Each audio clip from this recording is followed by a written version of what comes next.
evento propio. Adelante, Germán. ¿Qué tal? Muy buenas tardes. Tengan todos ustedes en esta reunión en donde vamos a platicar sobre el reciente libro de Felipe Martínez Rizo. Este libro sobre el nuevo oficio del investigador educativo trae una revisión de trabajos anteriores, particularmente de un libro anterior de Felipe, pero es una revisión con mucho contenido y discusiones nuevas. No me toca a mí hacer la presentación porque para ello tenemos a unas destacadísimas colegas y a un destacado colega para hacer los comentarios específicos sobre el libro. Comentaba hace un rato en la sesión anterior del foro de análisis sobre la investigación educativa y la política educativa actual, ojalá hayan podido estar, estuvo interesantísimo. Comentaba que esta presentación del libro forma parte de los eventos académicos celebratorios de nuestra Asamblea General Ordinaria, que es mañana. Y que estamos realmente muy contentos, bueno, con el foro de la mañana porque fue muy bueno, pero en este en particular porque el COMIE está publicando un libro que yo auguro que será importante en nuestro ámbito de la investigación educativa, escrito por un colega no solamente muy querido, sino también importante en la investigación educativa, con muchas contribuciones sistemáticas a lo largo de toda su carrera.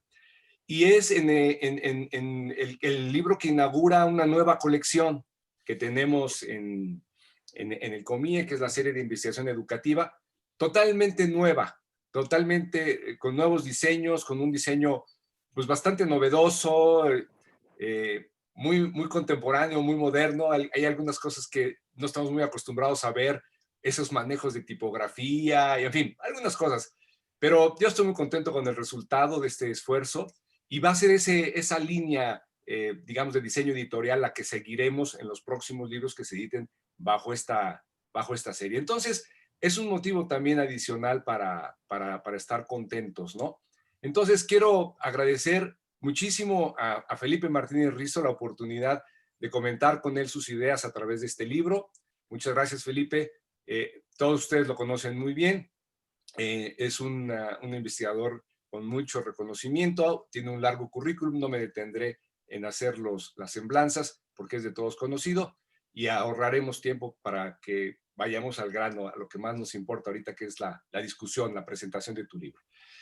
Nos acompaña Marta Esparza, que es la directora editorial de la Universidad Autónoma de Aguascalientes, con quien hemos hecho un trabajo muy intenso y muy cercano para poder sacar este trabajo. Es una coedición que el COMIE está haciendo con la Universidad Autónoma de Aguascalientes. Y bueno, hemos contado con ella en todo momento, con su respaldo, con su apoyo muy decidido, toda su oficina, para que este libro ya esté prácticamente listo. Falta un detallito. Y está también con nosotros la doctora Susana Quintanilla Osorio, investigadora del Departamento de Investigaciones Educativas del Centro de Investigación de Estudios Avanzados, querida colega mía también, porque es mi lugar de trabajo, destacada investigadora y miembro desde hace muchos años también del COMIE. No abundo más en su larga trayectoria, es de todos conocida su trayectoria y ella misma, y entonces pues muchas gracias, Susana, por estar con nosotros. Y también estará comentando el libro Emilio Blanco, que es investigador del Centro de Estudios Sociológicos del Colegio de México y que también tiene una destacada participación en diversos temas de desigualdad y otras cosas educativas, y también en temas de tipo metodológico. Entonces, tenemos, está Romualdo también por ahí, no lo veo. Tenemos un elenco muy bueno que lo completa. Romualdo López, perdón Romualdo, es que te quedaste por acá en este carrete que tengo. Le voy a cambiar la forma de verlo, ahora sí. Romualdo López, también un destacado colega nuestro del COMIE, fue presidente del COMIE, hace ya algunas gestiones, también muy conocido por sus aportaciones en la investigación educativa, más desde la sociología y un poco también de los enfoques de política pública con sus trabajos de gobernabilidad y gobernanza de la educación superior en México, y también muy destacado por distintos aspectos de su trabajo profesional, como haber sido rector de la unidad Azcapotzalco de la UAM, de la Universidad Autónoma Metropolitana. No me detengo en más detalles sobre su carrera por precisamente para abreviar el tiempo. Entonces, como ustedes verán, tenemos un elenco magnífico de participantes que se harán cargo de hablar de este libro de Felipe Martínez Rizo.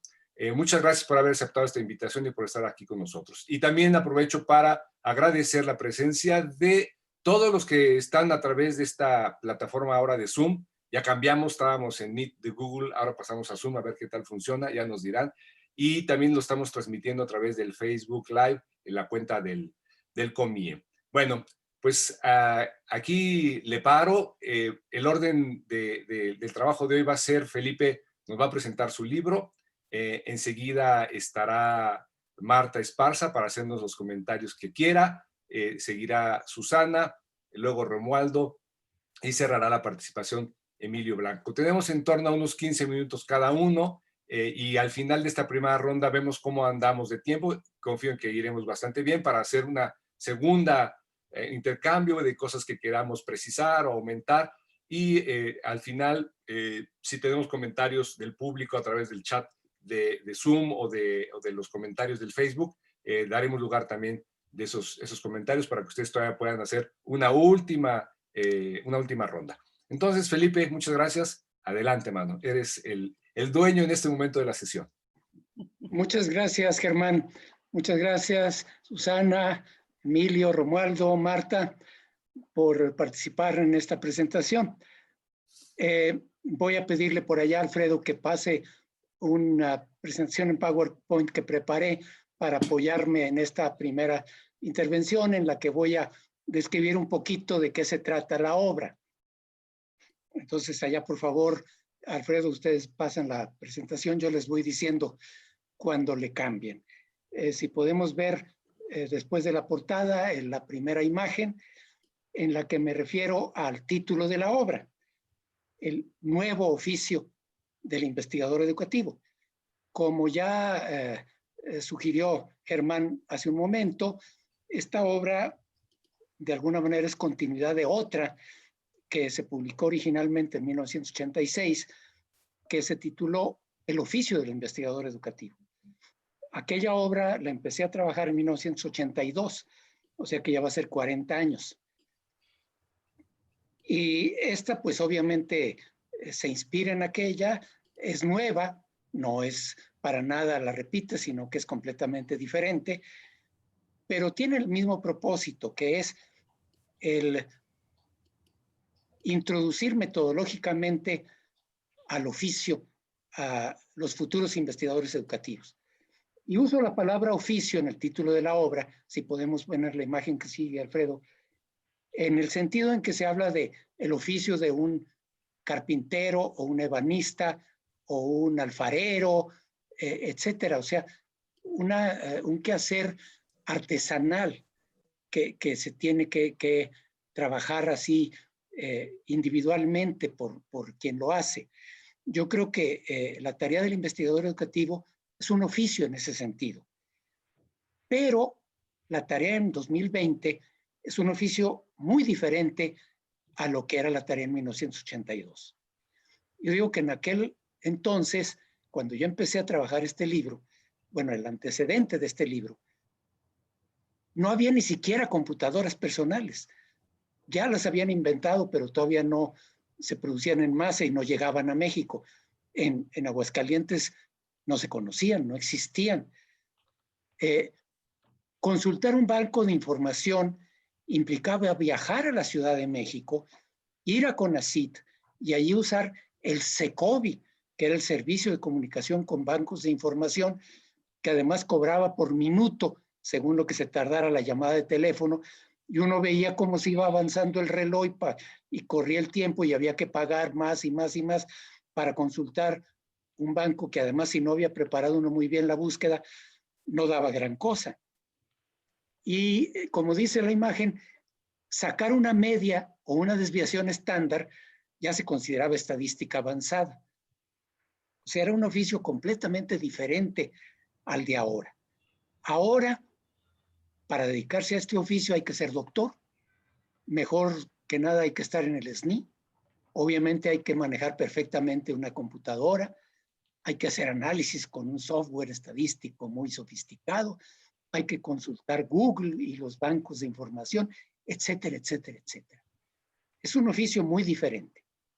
Pero termino esta imagen diciendo, a mí me parece que la formación metodológica de muchos investigadores educativos hoy sigue siendo tan débil como en los 80, con la diferencia de que ahora con las herramientas que tenemos, cualquier investigador puede hacer unos análisis impresionantes con su laptop y la última versión del SPSS, pero sin siquiera acabar de entenderlos y cometiendo errores elementales al hacerlo.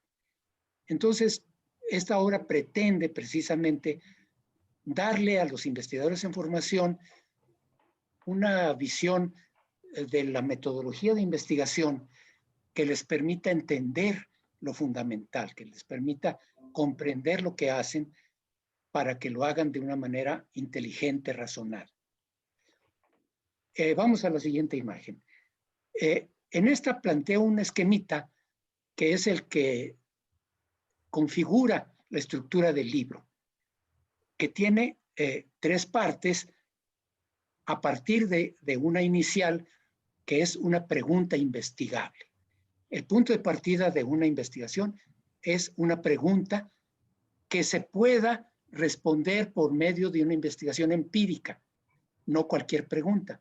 Una pregunta ética, una pregunta estética, etcétera, no son susceptibles de responderse mediante una investigación empírica. Tiene que ser una pregunta investigable de este tipo. Y entonces se desprenden 3 elementos, que son los rectangulitos que están con letra mayúscula: diseño, medición, observación y análisis, que siguiendo al autor que cito en la obra para esto, le llama la Sagrada Trinidad de la investigación. Así como son el Padre, el Hijo y el Espíritu Santo, pues aquí son el diseño, la observación y el análisis. Y a cada uno de estos elementos se asocian ciertas amenazas a la calidad de la investigación, a su validez, que pueden ser la validez interna, la externa, la de constructos, la de conclusiones, etc. Entonces, este esquema es el que guía la estructura del libro. En la siguiente imagen vemos lo que tiene la introducción y el primer capítulo, que tienen que ver justamente con la pregunta investigable.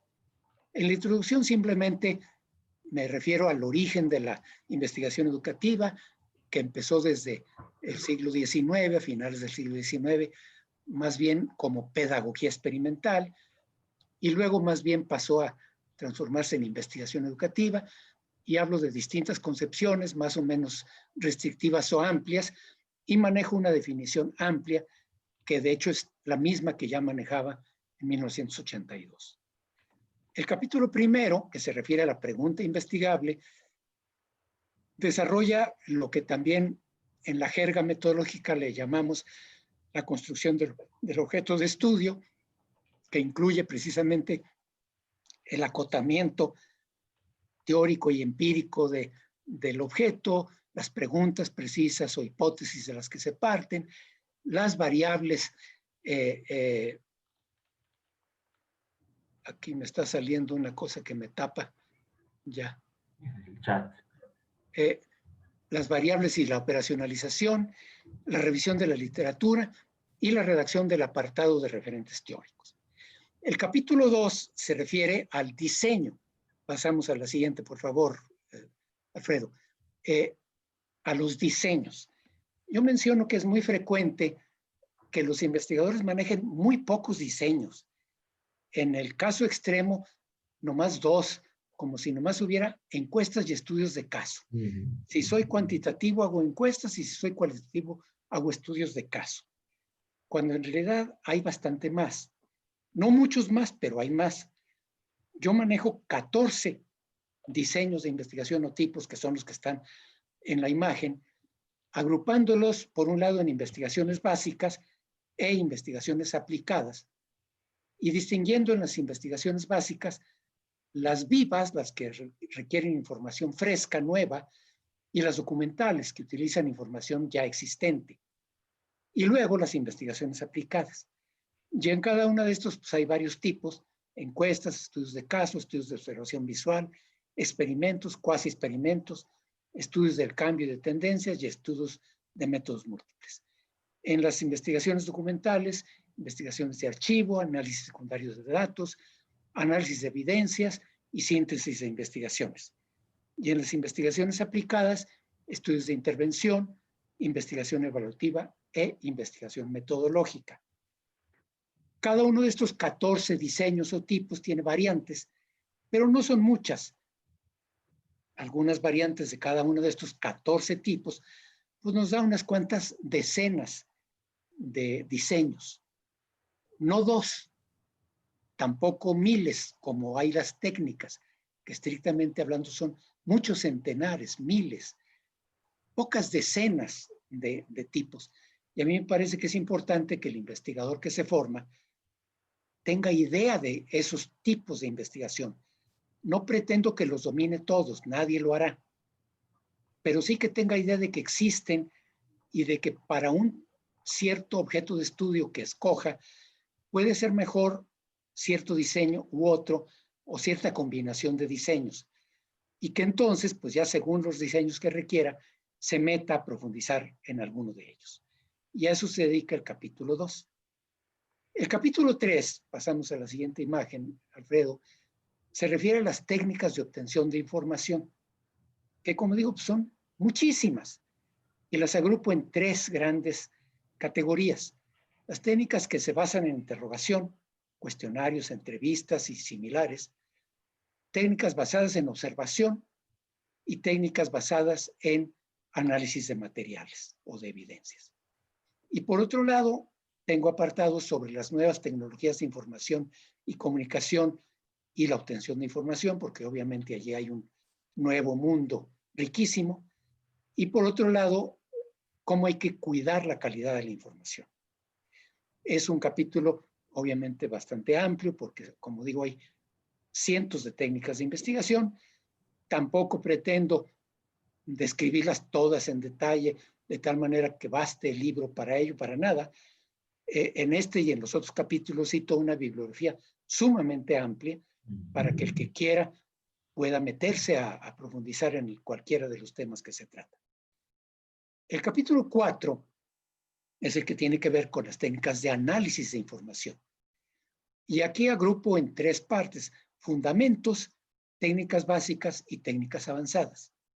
En fundamentos empiezo desde análisis descriptivo y análisis exploratorio, luego la inferencia estadística, el muestreo y los análisis de la calidad de la información, luego las técnicas básicas de diferencias y de asociación, y de avances en busca de explicaciones, cuando ya nos vamos hacia el análisis correlacional, bivariado, y luego los controles que se puedan para acercarse al análisis multivariado, y luego las técnicas avanzadas de medición, de análisis de varianza, de regresión y factorial, y de análisis de datos de diseños particulares.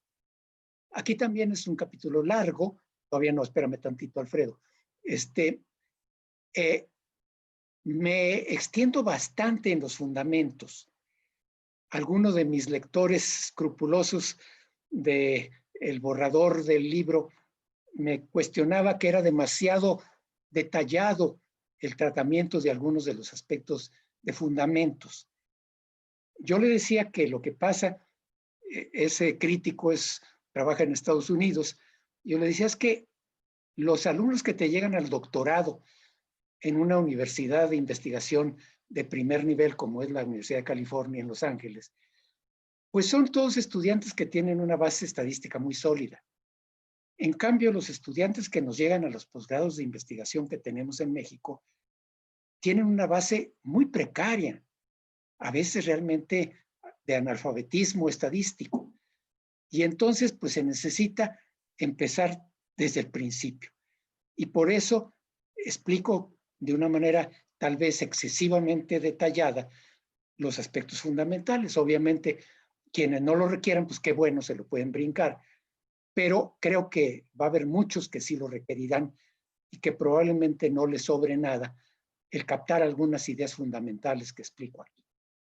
Las técnicas básicas también las presento de una manera relativamente detallada, y en cambio las técnicas avanzadas no. Esas las presento muy escuetamente por 2 razones. Una, muy importante, es que yo no las domino. Son técnicas complicadísimas que yo medio les entiendo porque me he tenido que meter a tratar de interpretar los resultados de quienes las usan, pero yo mismo no las domino para nada. Y por otro lado, no creo que podamos pretender que cualquier estudiante de posgrado las domine, para nada. Sería una pretensión desmesurada. Entonces, simplemente creo que hay que conocerlas, que hay que saber que existen, que hay que saber para qué sirven, que hay que saber con qué se comen, que hay que saber leer resultados que las usen. Y si alguien va a ocuparlas para un estudio particular que lo requiera, pues que se meta ya a fondo a ello en algún curso especial o con la bibliografía que cito. Ahora sí, vámonos a la siguiente, Alfredo, y ya es entrando a la conclusión. En la conclusión, primero hablo de la formación de investigadores y digo que, bueno, los componentes de la capacidad de investigación incluyen capacidad intelectual, capacidad de lectura y de expresión oral y escrita, conocimiento del tema, dominio de técnicas de obtención y análisis de información, actitudes apropiadas y capacidad de integración. ¿Y cómo se pueden desarrollar esos componentes? Y digo que hay dos formas simplistas de verlo. Una que es simplemente aprendas unas técnicas rígidamente y ya con eso la hace. Y otra es láncese al terreno y aprenda sobre la marcha. Yo digo que ninguno de los dos enfoques es bueno. Y pongo en negritas el parrafito que sigue, digo que aprender el oficio del investigador educativo es un proceso muy largo de aprender muchas técnicas, de desarrollar la capacidad de integrarlas, de interiorizar actitudes apropiadas con otros, trabajando en equipo, todo con la guía de un buen tutor. La formación es un proceso largo que requiere todo eso. Y por otro lado, trabajo con cierto detalle un tema que me parece importante, y es lo que tiene que ver con la formación en aspectos epistemológicos. Yo tengo la impresión de que nos hacemos bolas muy fácilmente en eso, y que a cada rato escucha uno barbaridades como que todo el que use técnicas cuantitativas es positivista y todo el que utilice técnicas cualitativas es interpretativista, hermenéutico y por lo tanto bueno. Y pues son barbaridades. Y yo digo que el investigador educativo no tiene que ser un especialista en epistemología, pero que sí necesita saber que no tiene sustento esa idea simplista de que todo lo cuantitativo es positivista y lo cualitativo es interpretativo. Que las posturas actuales de los epistemólogos buenos consideran perfectamente compatibles lo cuantitativo y lo cualitativo y que coinciden en rechazar el irracionalismo posmoderno. Vamos a la siguiente. Y para terminar, precisamente discuto un poquito estas cuestiones de los enfoques cuantitativo y cualitativo. Yo digo que desde el principio las palabritas no me gustan. Prefiero usar palabras como un estudio extensivo o intensivo, analítico o sintético, y sostengo que en ambos puede haber trabajos de muy buena calidad y de muy mala calidad. Y que la diferencia no es epistemológica, la diferencia es en las técnicas de obtención y de análisis que uso, pero que las concepciones filosóficas y epistemológicas finalmente son las mismas, que el conocimiento humano es imperfecto siempre, no podemos conocer perfectamente, y siempre es analítico, porque no podemos captar holísticamente la realidad, eso es imposible. Solo podemos conocer aspectos de ella, que se relacionan con todos los demás, pero que los tenemos que abstraer para poderlos captar. Que por eso toda investigación inicia precisando qué aspectos de la realidad nos va a interesar estudiar. Aspectos que no son inmutables, sino que cambian, que aumentan o disminuyen, que comienzan o terminan, que por eso son variables, no son constantes, y por eso son interesantes, porque si no cambiaran, pues no había nada de interés. Y que conocer siempre supone inferir. Nunca podemos conocer directamente. El positivismo está superado hace más de 50 años. Siempre necesitamos inferir, pero podemos inferir con base más sólida, con base menos sólida. Y yo creo que la metodología no es otra cosa que un esfuerzo por buscar darles a nuestras inferencias la mayor solidez posible. Vamos a la siguiente. Yo digo que todo enfoque, todo estudio, sea de enfoque extensivo o intensivo, puede tener diferentes propósitos que incluyen uno o varios de los siguientes. Simplemente obtener información de algo, observándolo o midiéndolo. Detectar qué tan homogéneo o heterogéneo es eso. Identificar patrones en sus cambios en el tiempo. Si aumenta, disminuye, crece, decrece, oscila. Identificar patrones de asociación entre pares de aspectos. Ver qué pasa con las asociaciones de dos aspectos cuando se hacen intervenir otros, que ya es controlar variables. Explicar causalmente unos aspectos a partir de otros, que implica ya controlar todas las variables. Analizar el impacto de intervenciones y generalizar hallazgos a una población más amplia. No todo estudio tiene que pretender todo eso, es imposible. Unos estudios solo pretenderán describir algo muy sencillito, otros estudios ya buscarán correlacionar, algunos ya buscarán explicar, algunos buscan intervenir y algunos buscan generalizar. Depende de nuestro propósito. Pero cada paso se puede dar usando técnicas cuantitativas o cualitativas de obtención y de análisis de información. Pero la lógica subyacente, la lógica para describir, para identificar patrones temporales o de asociación, para explicar y generalizar, es la misma. Y siempre hay que cuidar la solidez de las inferencias. Vamos a la siguiente, por favor. Y termino la obra citando a un gran psicómetra, Bob Mislevy, en un artículo muy reciente que yo no conocía hasta hace poquito, lo conocí cuando ya estaba cerrando el libro y decidí citarlo para cerrarlo, en que Mislevy, que no es epistemólogo, encontró, viendo algunas cosas de epistemología, que clasificaban las posturas en tres: modernismo, posmodernismo y posmodernismo neopragmático. La postura modernista coincide con lo que solemos nosotros acá más bien decirle positivismo. La postura posmoderna es la que se suele identificar más bien con el interpretativismo. Y la otra postura, que es una postura intermedia que trata de conciliar, en la literatura que vio Mislevy, le llaman posmodernismo neopragmático. Esta corriente epistemológica dice: no podemos conocer el mundo perfectamente, pero no todo conocimiento es igual. Hay conocimientos mejores y peores.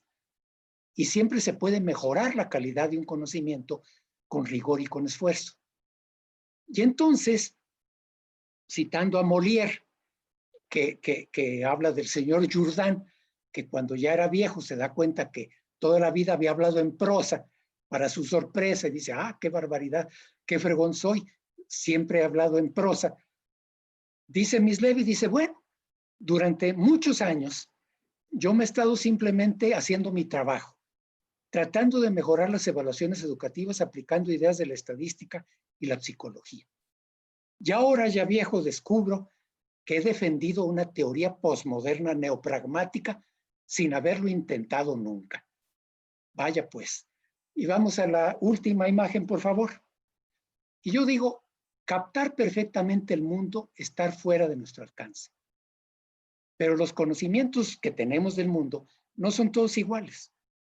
Hay una distancia abismal que separa las visiones mágicas y míticas que prevalecieron durante milenios, o las tonterías de tanto charlatán de nuestros días, a diferencia de las investigaciones serias. El trabajo de los que nos dedicamos a la investigación es simplemente tratar de que nuestros esfuerzos sean cada vez más rigurosos. Es tratar de conocer un poquito mejor ciertas parcelas de la realidad. Es normal que los investigadores educativos no tengan formación epistemológica. Lo que importa es evitar confusiones que oscurecen la tarea de investigar en sí misma tan compleja. Aunque no maneje en detalle los temas epistemológicos, si un investigador concibe su tarea como búsqueda diaria de conocer cada vez mejor la parcela de la realidad que interesa, y acepta que nunca lo conseguirá de todo, estará del lado de posturas que hoy se consideran más sólidas frente a los extremos del empirismo positivista y el irracionalismo posmoderno. Descubriremos que hemos estado hablando en prosa o de que somos posmodernistas neopragmáticos. Yo también, como dice Miss Debbie, pues yo también, ya viejo, me doy cuenta de que soy posmoderno neopragmático. Yo lo que he tratado de hacer es tratar de ser más riguroso hasta donde he podido cada vez. Este libro es el fruto de 40 años de estar tratando de investigar un poquito mejor, aprendiendo, tratando de enseñar a jóvenes a investigar, dando cursos de metodología. En el INE aprendí muchas cosas que no sabía porque ahí me tuve que meter a cuestiones de medición y todo que yo no tenía idea. Y entonces pensé, bueno, pues ahora puedo hacer una nueva edición del oficio que esté más actualizada para los retos que nos presenta el oficio de investigador en este año de 2020 de la pandemia. Muchas gracias.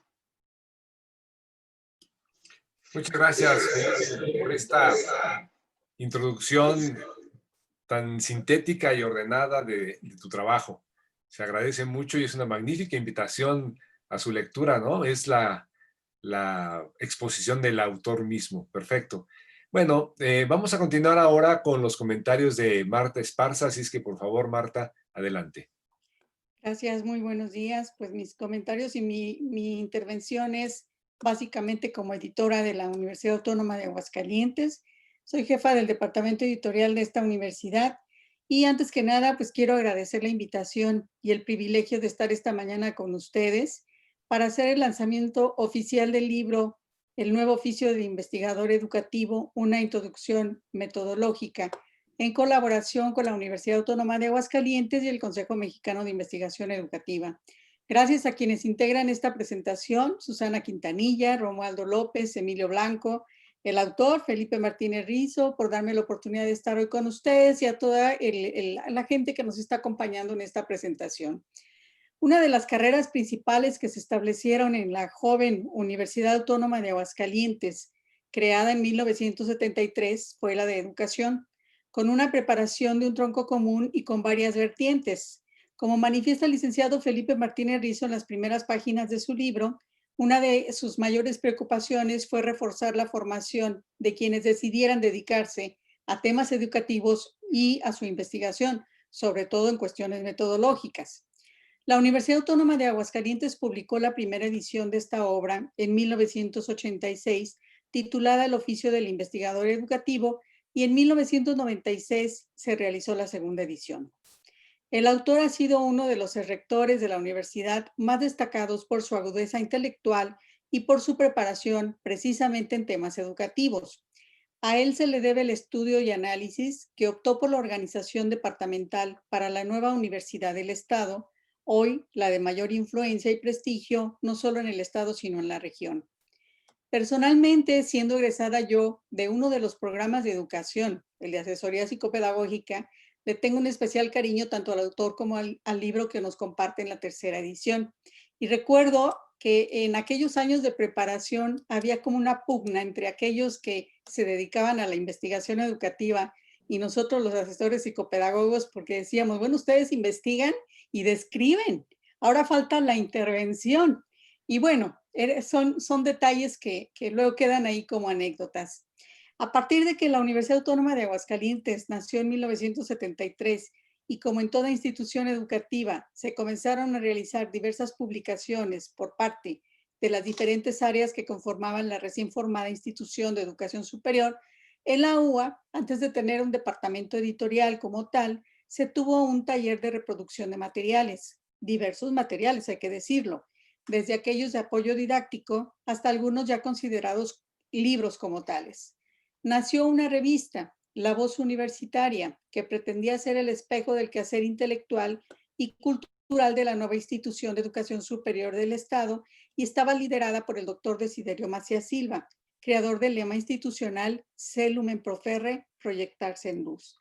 Pero poco a poco, como ha sucedido en muchas universidades del país, Las mismas tareas de reproducción de materiales orillaron al personal a actualizarse y especializarse en las diversas dinámicas que tienen que ver con la creación de libros.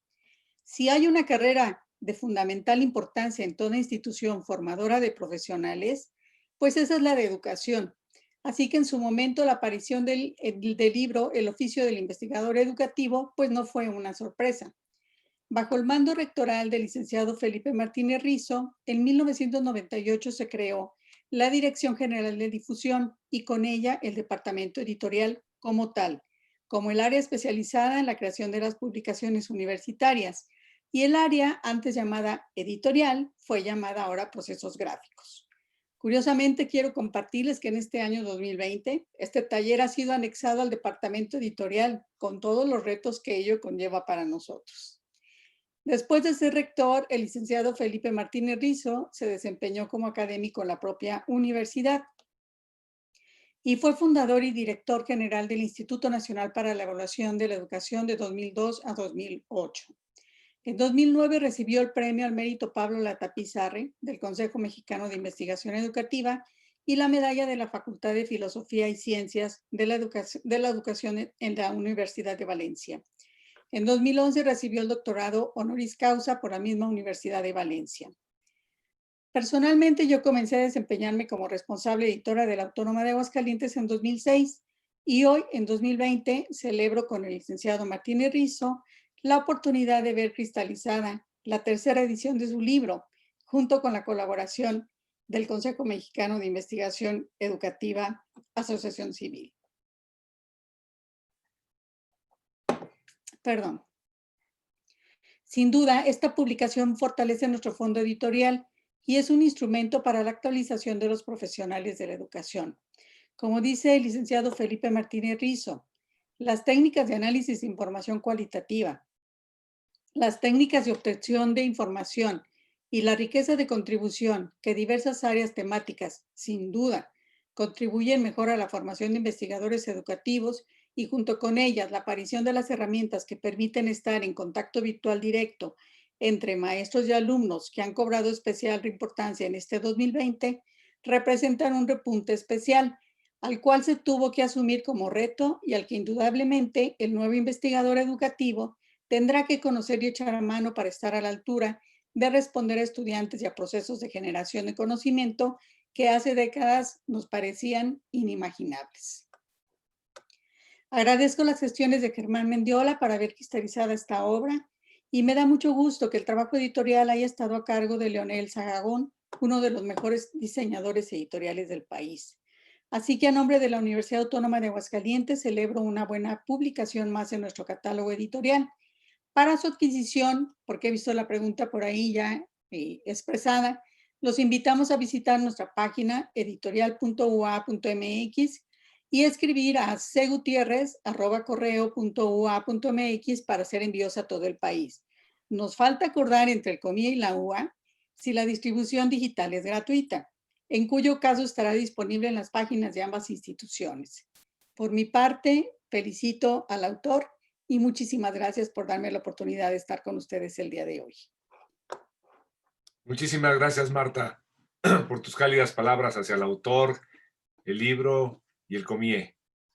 Bueno, vamos a dar ahora el turno de la palabra a Susana Quintanilla, así es que por favor, Su, adelante.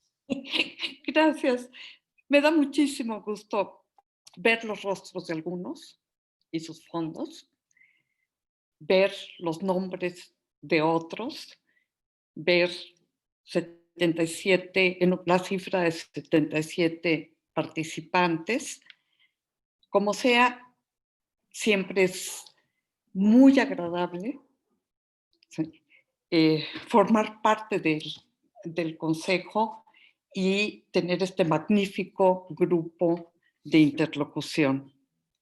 Quiero darle las gracias a Felipe por haberme elegido como presentadora de su última obra. En la plática posterior a esta decisión, me comentaba Felipe que me seleccionó porque en una presentación de una mesa yo había hecho el comentario de que era el único investigador que nos había mencionado la importancia de saber sumar y restar y de contar. Y esto activó mi memoria y me llevó a 1900. Disculpa, Susana, tenemos algunos problemas con la transmisión. ¿Sí pasa algo en especial? Yo la recibo muy bien a Susana. Estoy con cable de Ethernet y no tengo problemas.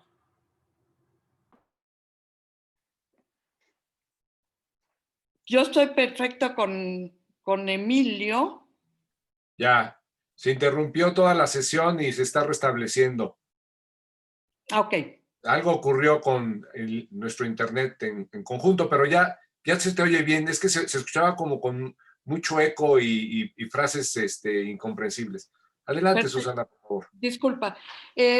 Bueno, Felipe me hizo este comentario y activó mi memoria y me llevó a 1996 a Zacatenco, en el auditorio Arturo Rosenbluth, una mesa en la que estaban Germán y Rolling Kent, si no me equivoco, sobre educación superior. Felipe era quien iba a ser el interlocutor, ¿sí? Y se estaban celebrando los 25 años del Departamento de Investigaciones Educativas, del DIE. Y también ese fue el año en el cual se publicó la segunda edición, corregida y aumentada, de el oficio del investigador educativo, que había sido precedida por una primera edición de 1986. El próximo año el DIE va a cumplir 50 años. Ha habido muchos cambios y muchas permanencias. Nosotros no hemos cambiado absolutamente nada. Seguimos siendo los mismos. Sí. Ya párenle con tanta referencia a la edad y las En mi apariencias. caso, vean, hasta tengo todavía objetos arcaicos como el lápiz, ¿sí? Mi cuadernito para tomar las notas. Aquí están los apuntes, lo cual... Pero, pues es una época en la cual ha habido grandes periodos y grandes cambios, y Felipe los menciona algunos, ¿sí? A nivel nacional, pues obviamente la construcción y configuración del campo de la investigación educativa, ¿sí? Los congresos, los estados de conocimiento, por supuesto la creación del COMIE, y la manera como no solamente ha madurado, sino que se ha diversificado. Y también menciona un conjunto de cambios, de modificaciones decisivos que tienen que ver con las tecnologías. Me gustó mucho el comentario que hiciste en el libro de la computadora, ¿no?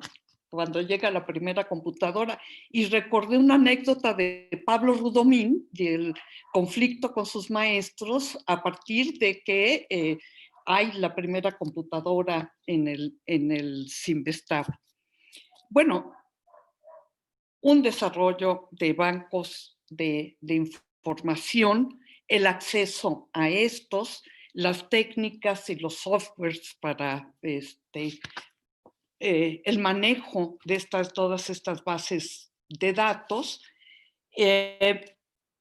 y un contexto que ahora me explico porque comentaste hace poco que hace un año entregaste el texto y ese fue el tiempo del proceso. Y en ese tiempo pues está la pandemia, ¿sí? Que seguramente va a modificar, si bien no el contenido, sí las maneras de apropiación, uso, interlocución y adquisición de este material. Aquí estamos haciendo la presentación en lugar, ¿no?, en la Universidad Autónoma de Aguascalientes, que hubiera sido un gusto enorme. Esta no es una tercera edición, los otros dos son antecedentes. Se trata de un nuevo libro en el cual Felipe, que recupera, en primer lugar, una experiencia profesional, ¿sí?, llevado con una constancia y a la vez con una sencillez y enorme generosidad. En ello está el Instituto Nacional de Evaluación Educativa y todos los retos que te implicó. Y yo pensé que no te había representado ningún reto. Me da mucho gusto, Felipe, que confieses y que compartas eso. Segundo, ¿sí?, tu labor docente, innumerables cursos que has impartido, no nada más en tu universidad, ¿sí?, de metodología. Me hubiera encantado tomar un curso contigo, aunque me hubiera reprobado, estoy completamente segura. La bibliografía, ¿sí?, misma, la cantidad de estudios, de impresos y de textos, y que los has leído todos. Miren, ahí están atrás de Felipe, ahí pueden ver, ¿sí?, todo lo que está mencionando y citando. Y los diálogos, unos diálogos con tus pares, ¿sí? Me evocó mucho tu texto y me imaginaba a ti y a Eduardo Valls, ¿sí?, hablando y discutiendo, pero también está Romualdo, ¿sí?, y muchos otros, y también las nuevas generaciones, porque has hecho escuela, ¿sí?, como buen maestro del oficio, ¿sí? Todo oficio requiere de maestros y has hecho una escuela y también aparecen estos interlocutores a los cuales contribuiste a formar. No me voy a detener muchísimo en el contenido porque ya lo explicó mucho mejor Felipe. Creo que tiene más conocimiento que yo del contenido, pero es que es una maquinaria precisa este libro. De la famosa triada, ¿sí?, que ya explicó, se define toda la construcción del libro mismo, sus capítulos, sus contenidos. Tiene, y no lo mencionaste, ¿sí?, una apéndice que es como una especie de regalo al lector. El libro puede ser leído de manera independiente cada capítulo, ¿sí? No es lo más recomendable, ¿sí?, pero ahí está la primera posibilidad de elección, ¿sí? Y están, por supuesto, entrelazados entre sí. Es muy didáctico, una prosa muy concisa, ¿sí?, tanto como las mismas investigaciones de Felipe, ¿sí?, y sin caer en la simpleza del manual, ¿sí? De hecho, realmente mantiene un diálogo constante con los posibles lectores, los pone frente a situaciones en las que deben de elegir, de tomar decisiones, y les proporciona elementos para la toma de estas sin definir cuál es el camino por hacer. Está lleno de ejemplos, ¿sí?, en los cuales no únicamente se pueden ver las técnicas a utilizar, sino también muchas veces los resultados. Y cómo los resultados, pues, dependen de la selección de las técnicas que se fueron utilizando. Mi favorito son todos los ejemplos sobre los estados y cómo se puede ver desde muy diferentes maneras la cuestión de escuelas en los estados de la República.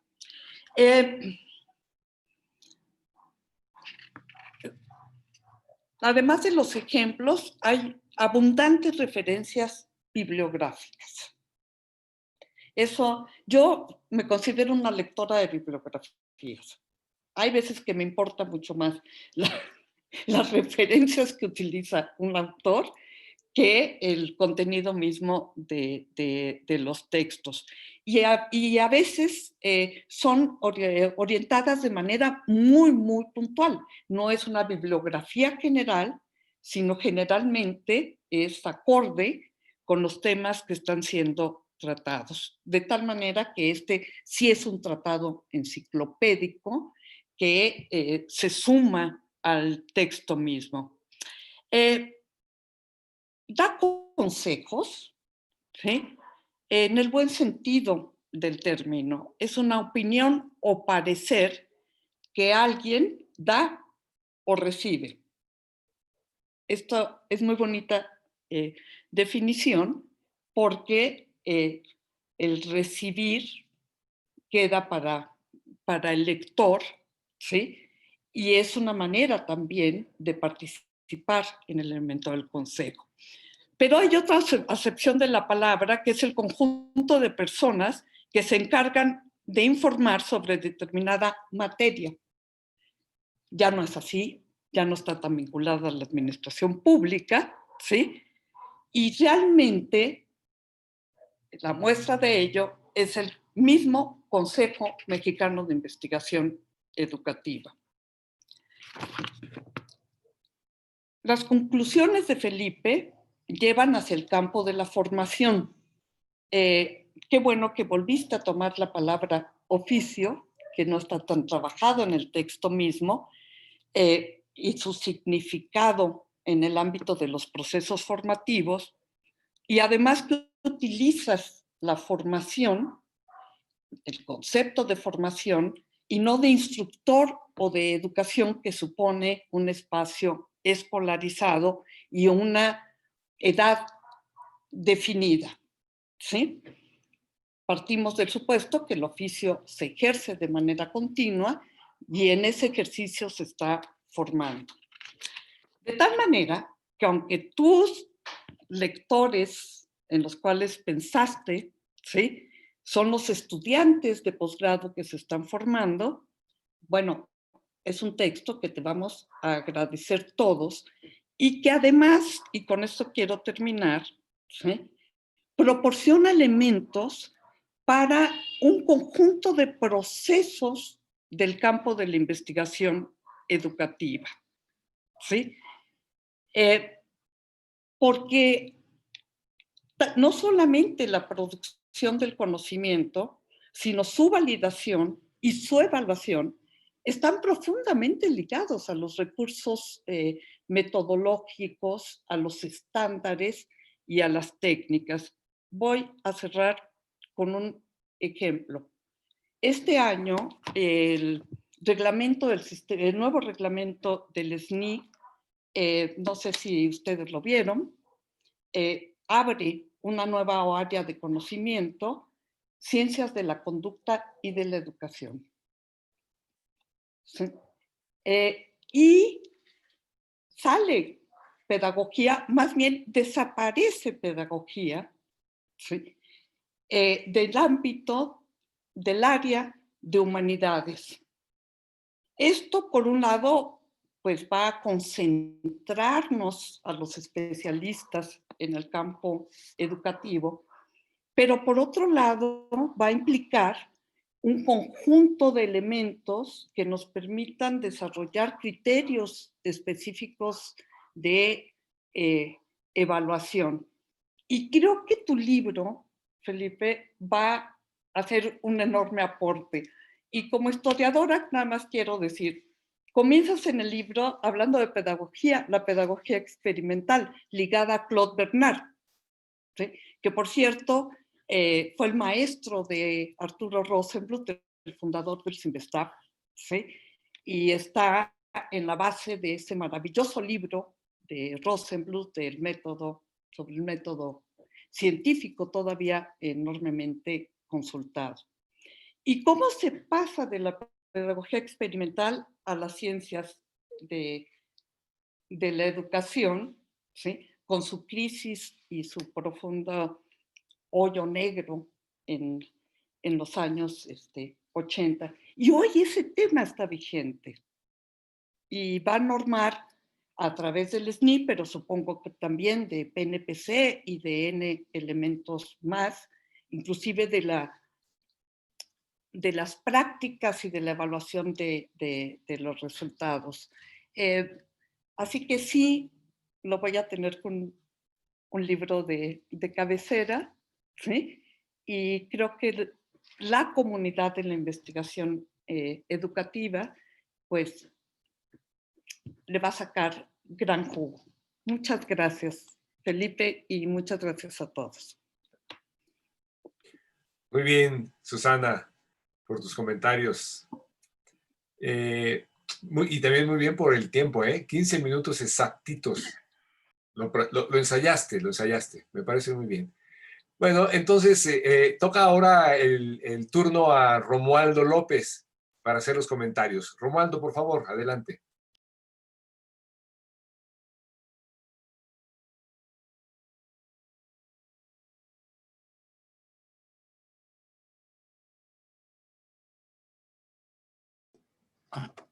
Muchas gracias por la invitación, Germán.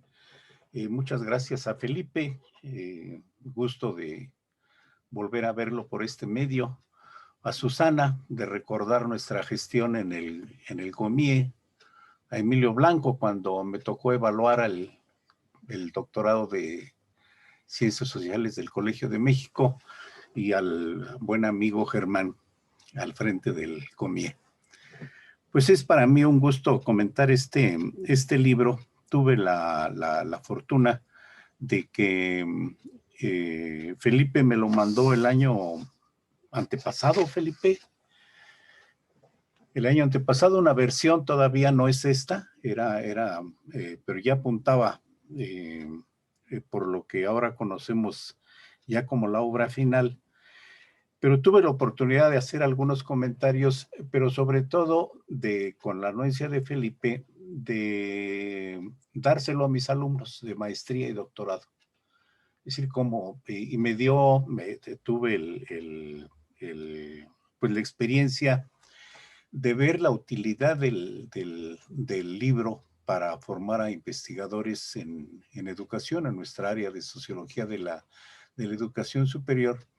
Me constaté la pertinencia del libro, y creo que también me dio oportunidad y quiero aprovechar esta ocasión para plantear algunas de las inquietudes que tuve con los alumnos, tanto a propósito del libro como a propósito del tema de la metodología. Me gustó mucho esta receta que dice Felipe en la página 364. Es una receta para formar a buenos investigadores o formar investigadores en educación. Y dice, la receta que propongo puede resumirse diciendo que un programa logrará formar buenos investigadores si selecciona cuidadosamente a sus alumnos. Y continúa. Si me da tiempo voy a comentar los otros, pero quisiera detenerme un poquito en esto del seleccionar cuidadosamente a sus alumnos, porque fue una de las preguntas que me hicieron los estudiantes, que como dice el diagnóstico de Eduardo Weiss, como dice el diagnóstico que el propio Felipe reconoce, que nuestros estudiantes y nosotros mismos tenemos una muy débil formación estadística en la licenciatura. Entonces, cuando les hacemos un examen a los estudiantes para seleccionarlos, para ver si tienen las habilidades para ser investigadores, pues nosotros incluimos un examen básico de estadística. Ninguno lo pasó. Ninguno lo pasó. Lo habían visto en la licenciatura, quién sabe cuándo, y ya no se acordaban ni de la media, era de proporciones, de distribuciones sencillas. Y entonces los estudiantes preguntaban, y es una cosa que yo creo que valdría la pena reflexionar, ¿es indispensable que sepan estadística para iniciar un programa de posgrado de investigación o no? ¿O se les proporciona en el transcurso de la carrera, en el transcurso de la formación? Y esto yo creo que nos da pie para una pregunta que nos hemos hecho en el Departamento de Sociología con nuestro doctorado, cuando algunos de nosotros defendíamos que era indispensable para poder seleccionar a los alumnos ponerles un examen de estadística. Curiosamente, y no estoy revelando nada secreto, la mayor parte de los profesores, de los doctores, miembros del SNI, se opusieron. Dice, nosotros no lo pasamos. ¿Cómo les vamos a pedir a los estudiantes que sepan algo que nosotros, lo voy a decir en su expresión más dura, que nosotros no le hemos necesitado para ser investigadores y para ser miembros del SNI? Parecería entonces que la pertinencia del libro me parece fundamental, pero esta pregunta sigo sin encontrarle una respuesta adecuada. ¿Cuál de los diferentes factores que tomamos en cuenta para admitir a nuestros alumnos, cuál es el peso específico que tiene una formación estadística básica mínima para poder ingresar al doctorado? Yo recuerdo cuando me tocó evaluar el doctorado del Colegio de México, para ellos es fundamental. Si no lo saben, no entran. Es decir, si no saben tal y tal, no entran. Bueno, dice Emilio que bueno, ya lo comentará él. Después hago una aclaración de eso. Pero esta pregunta me parece interesante, y yo tomo una posición. Para ser investigador educativo, que es una ciencia empírica, no es filosófica, que tiene que basarse en hechos de la realidad, sí me parece fundamental tener un conocimiento básico de la estadística, porque esto nos ayuda para muchas actividades de la investigación.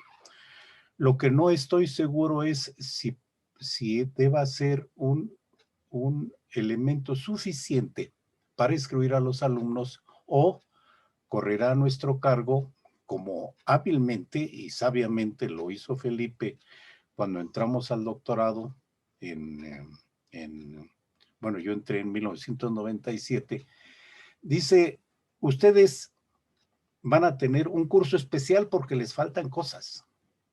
No lo van a seguir todos, pero algunos alumnos que tienen estas carencias, les vamos a armar un curso específico para que puedan ingresar a hacer el posgrado y no eliminarlos del posgrado por esta carencia.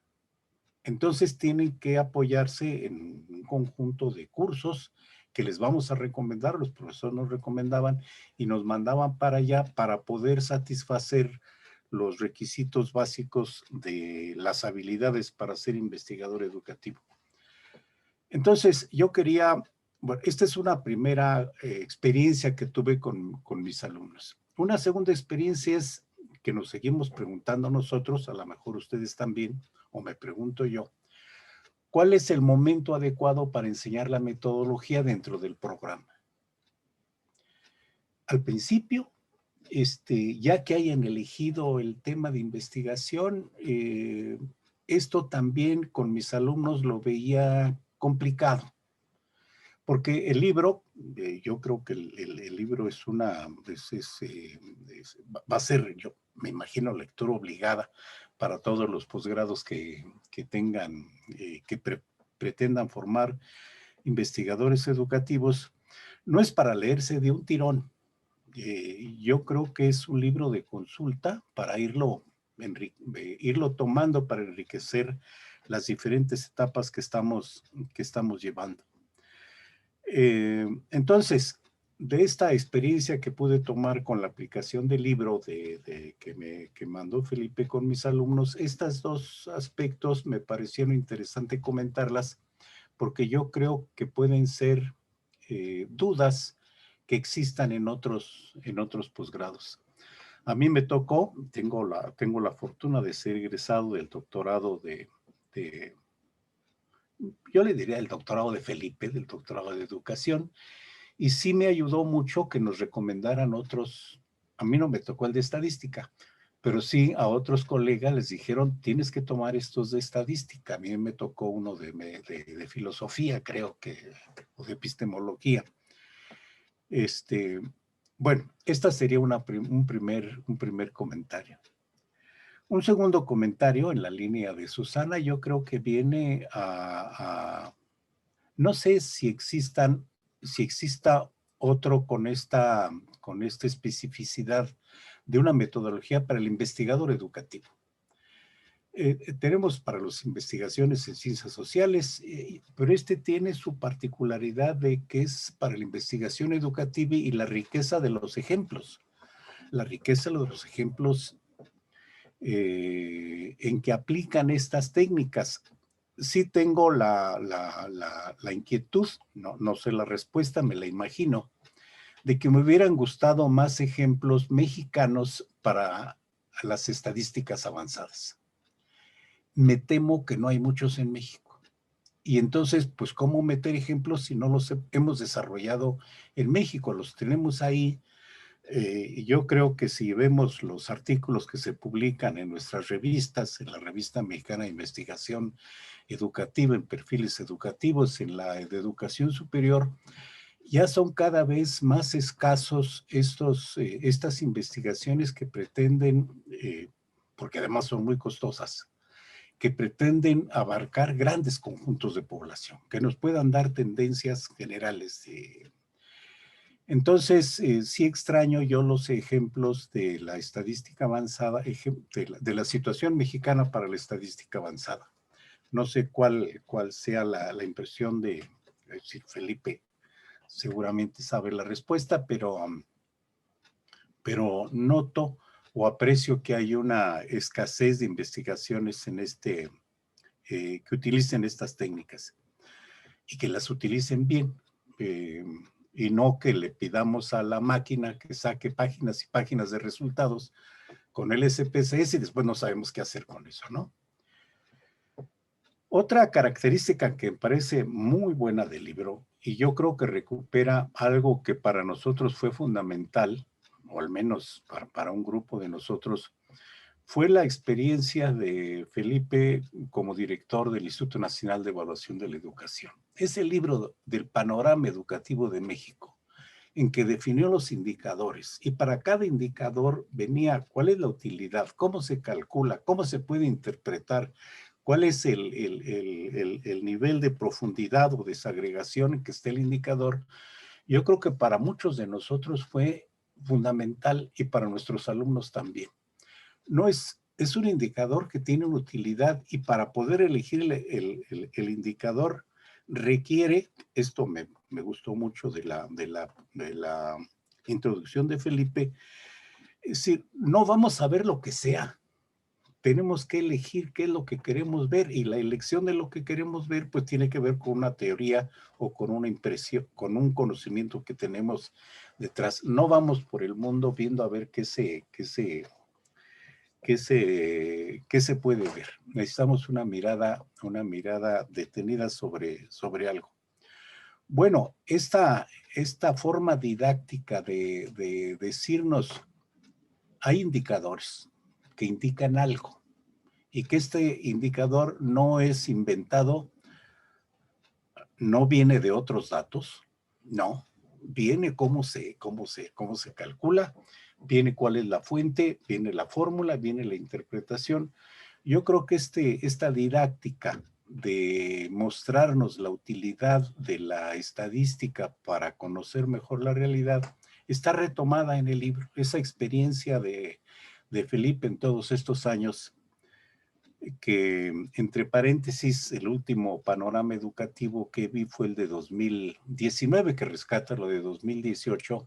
No sé si la Mejoredu lo va a retomar o no lo va a retomar, pero yo creo que para conocer la situación educativa del país, el panorama educativo era una referencia obligada, y un instrumento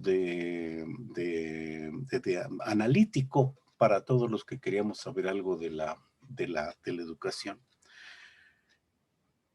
Las otras partes de la receta que dice Felipe, yo creo que son muy ricos. El primero es cómo los vamos a elegir. Hay que elegir buenos, los que los hagamos leer y escribir mucho. Los hagamos leer y escribir mucho. Y después los hace dialogar con buenos autores de su campo. Los hace dialogar con buenos autores de su campo. Bueno, me voy a saltar otras cosas para leer algo con lo que quisiera concluir.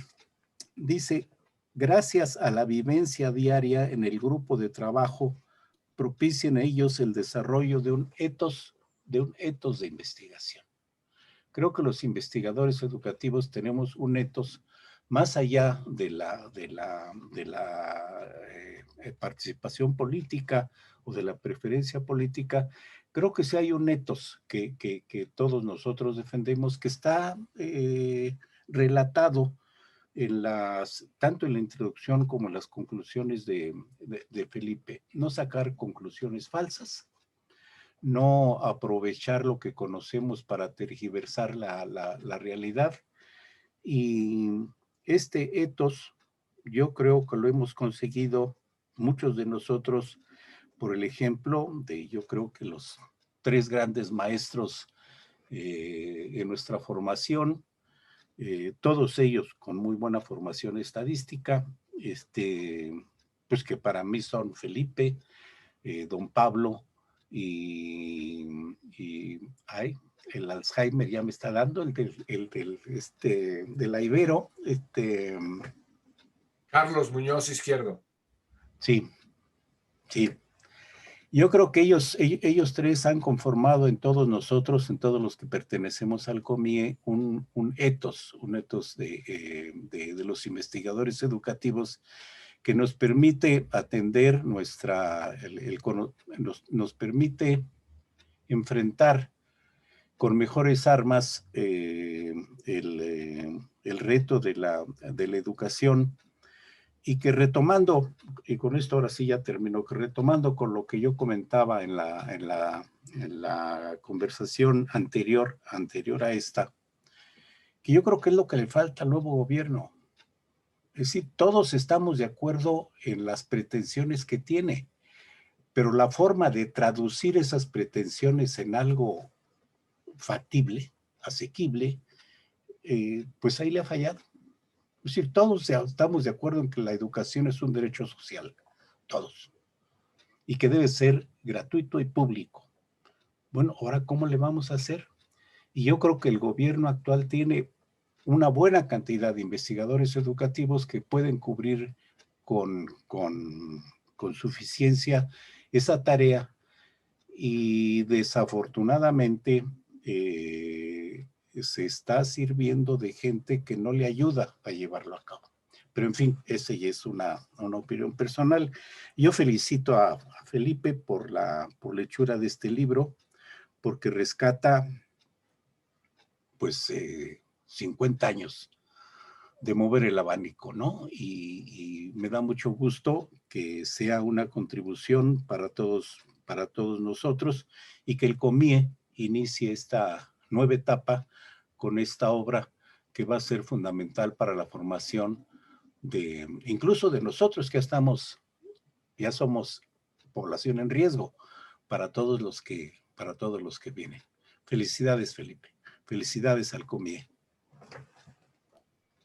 Muchas gracias, Romualdo. Tú también ensayaste la presentación porque ocupaste exactamente 15 minutos. Cada vez vamos mejor, ¿eh? Nos ha ayudado esta pandemia en el control de los tiempos en los foros. Emilio, por favor, vas tú también, tienes 15 minutos, así es que por favor, adelante. Bueno, ojalá no desentone con mi manejo del tiempo.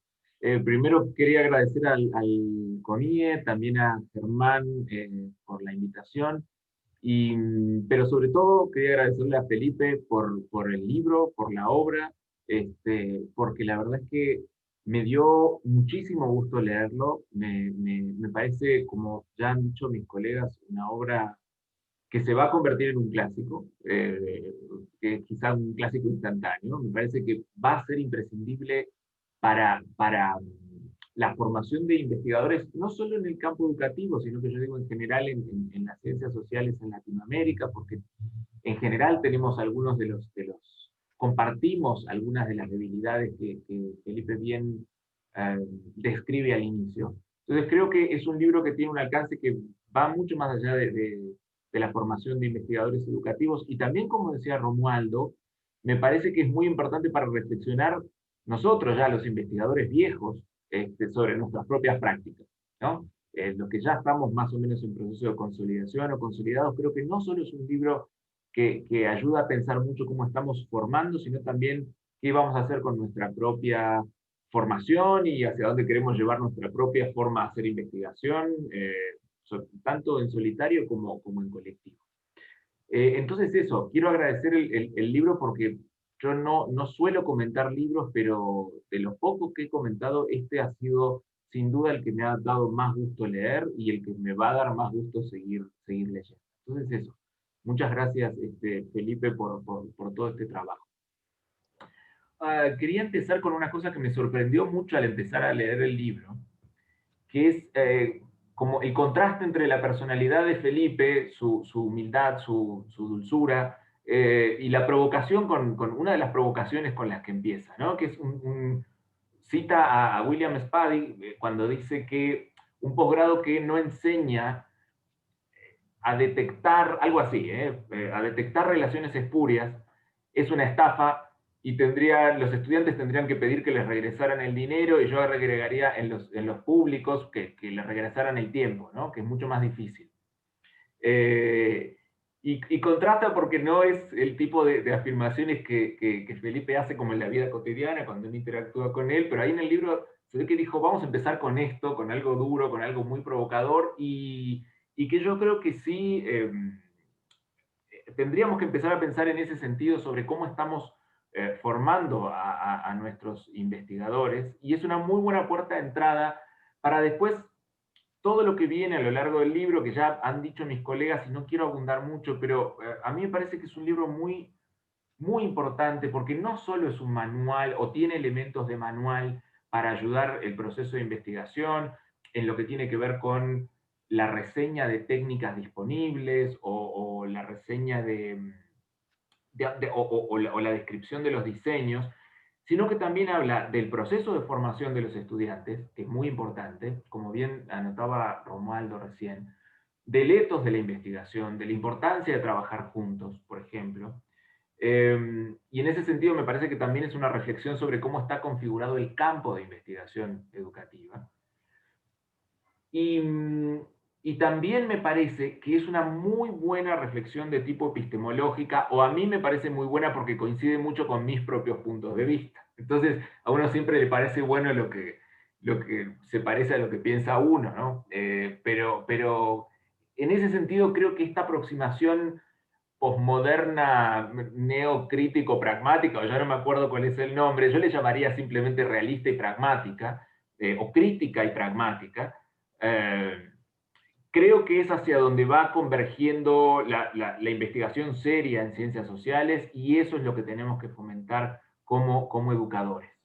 Y básicamente el punto central de esa postura es, hay muchos métodos y enfoques, pero hay una sola lógica de investigación. Y eso ya lo dijo Felipe.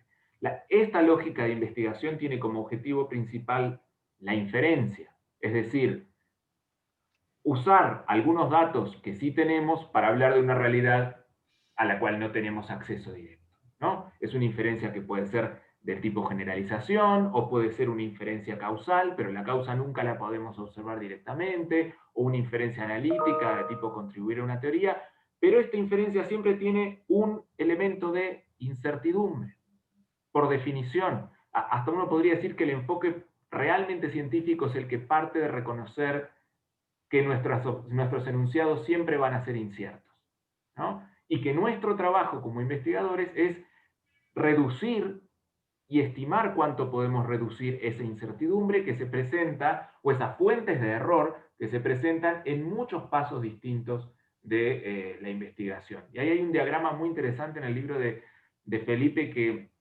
muestra pues todos los pasos donde se pueden cometer estos errores o donde hay posibles fuentes de error, ¿no? En el muestreo, en el diseño del instrumento, en distintos aspectos de la medición, luego en cómo obtenemos conclusiones a partir de los datos. Y es fascinante porque uno se puede equivocar y probablemente se equivoca todo el tiempo, ¿no? Reconocer eso es parte del espíritu científico, y también reconocer que los controles que uno puede poner para eso son sí metodológicos, pero también tienen que ver con la teoría, con el tipo de problema que uno se plantea, y que probablemente uno no los puede poner solos, esos controles, es decir, de motu propio, tiene que trabajar con otros y ser parte de una comunidad para que eso tenga sentido, ¿no? Entonces a mí me parece fundamental ese espíritu que se va transmitiendo a veces de manera más explícita y a veces de manera más implícita en el libro, ¿no? Me pareció muy importante cómo Felipe hace énfasis en la importancia de definir bien el problema de investigación. Es decir, que no todo enunciado es un problema, cómo hay que ser muy concretos o ir hacia la definición de problemas concretos, y da ejemplos específicos sobre cómo definir un problema de investigación. Me parece que en ese sentido el libro también está muy bien, no solo está muy bien documentado en cuanto a la gran cantidad de referencias que tiene, en cuanto a la contextualización histórica de algunas de las cosas, digamos, que uno toma como heredadas, sí, las entrevistas, bueno, o la observación en aula. Felipe no solo da muchas referencias sobre dónde ir a leer más, sino que también ubica históricamente algunos momentos importantes en el desarrollo de algunos diseños o de algunas de estas técnicas. Me parece muy interesante también que al revisar una gran cantidad de técnicas de investigación, sí realmente rescata, casi que yo, o desde mi perspectiva, casi arqueológicamente, muchas cosas que uno pues no tenía en cuenta, porque como dijo Felipe al principio, a veces en lo que uno hace nos basamos mucho en encuestas, entrevistas y grupos de discusión y algún estudio de caso, y ya pensamos que eso es todo lo que hay, ¿no? Entonces, Felipe lo que nos muestra es que hay más tipos de diseño, si bien no son infinitos, pero sobre todo muchísimas técnicas, y técnicas muy relevantes y muy interesantes para hacer, por ejemplo, observación de aula o observación de interacciones, o técnicas que involucran la participación de los propios investigados, los maestros, reportes diarios, ¿no? Portafolios, un montón una guía muy grande sobre dónde ir a buscar información sobre esas cosas y no quedarse simplemente con las entrevistas, una encuestita y un estudio de casos, ¿no? Eso me parece riquísimo, me parece que rescata muchos instrumentos muy ricos para investigar, y al mismo tiempo, en casos clave, pone las debidas precauciones. Y ahí, de nuevo, tiene que ver con esta cuestión de tener una mirada que vaya más allá de lo metodológico, que sí rescate la importancia del rigor en el método, pero que también sea crítica con relación al método que uno usa. Y me gustó mucho cuando hablas tú, Felipe, de las videograbaciones, y de la posibilidad de observar prácticas de aula a través de videos, que es algo que en México sí tuvo un auge con el tema del programa Escuelas de Calidad y cómo se videograbaron las prácticas, y que es algo que probablemente sea cada vez más frecuente, de cómo cuando uno tiene un exceso de datos, o cuando uno, digamos, quiere verlo todo, ¿no? Que a veces la ilusión de la videograbación es esa, poder verlo todo. Cuando uno tiene un aparato que teóricamente permite verlo todo, aunque tiene sus limitaciones, sobre todo porque no puede ver lo que pasa en la cabeza de las personas. Pero cuando uno tiene un aparato videograbando y puede observar muchas cosas, si no cuenta con un problema bien definido y con un aparato teórico bien diseñado que le oriente la mirada, pues probablemente no vea nada, ¿no? o probablemente termine repitiendo muy empiricistamente lo que ve, pero sin transformar eso en conocimiento. Y esto también es muy importante, no solo para la investigación cualitativa basada en observaciones tipo videograbadas, sino también para todo el auge que hay ahora con el tema del Big Data. Es decir, el Big Data y el Machine Learning y todo lo que tiene que ver con sacar todos los datos que se están produciendo en línea, no sirve de nada y no va a servir de nada y no nos va a resolver problemas de conocimiento si no sabemos hacerle las preguntas adecuadas y construir los datos de manera adecuada a través de un buen herramental teórico, ¿no? Y ese es otro de los énfasis permanentes que Felipe hace en el trabajo. Por supuesto, el rechazo de la división cuantitativa-cualitativa, también con ejemplos muy prácticos, por ejemplo, cuestionando la oposición entre observación, que sería cualitativa, y medición, que sería cuantitativa. Y Felipe tiene un acierto muy grande cuando dice que una medición es una observación solo que más estructurada, ¿no? Y estableciendo así el hecho de que hay un continuum entre observaciones más y menos estructuradas y en realidad no hay una oposición entre lo cuanti y lo quali, sino que es un continuum de estructuración de cómo uno recoge los datos. Y más importante, pensar en que la realidad no es ni cuantitativa ni cualitativa, que las variables no son naturalmente nominales, ordinales o cardinales, sino que eso es una construcción que el investigador hace y define, ¿no? Es decir, la realidad no tiene una forma que esté agotada por las variables, sino que las variables son una forma de organizar la realidad y que hay muchas formas posibles de organizar esa realidad, ¿no? Son formas concretas de mostrar cómo algunas de estas divisiones ingenuas, conflictivas que hemos heredado, pues sí conviene como ir tirándolas por la borda para hacer mejor investigación y para ser más pragmáticos. ¿Qué más tenía para decir de esto?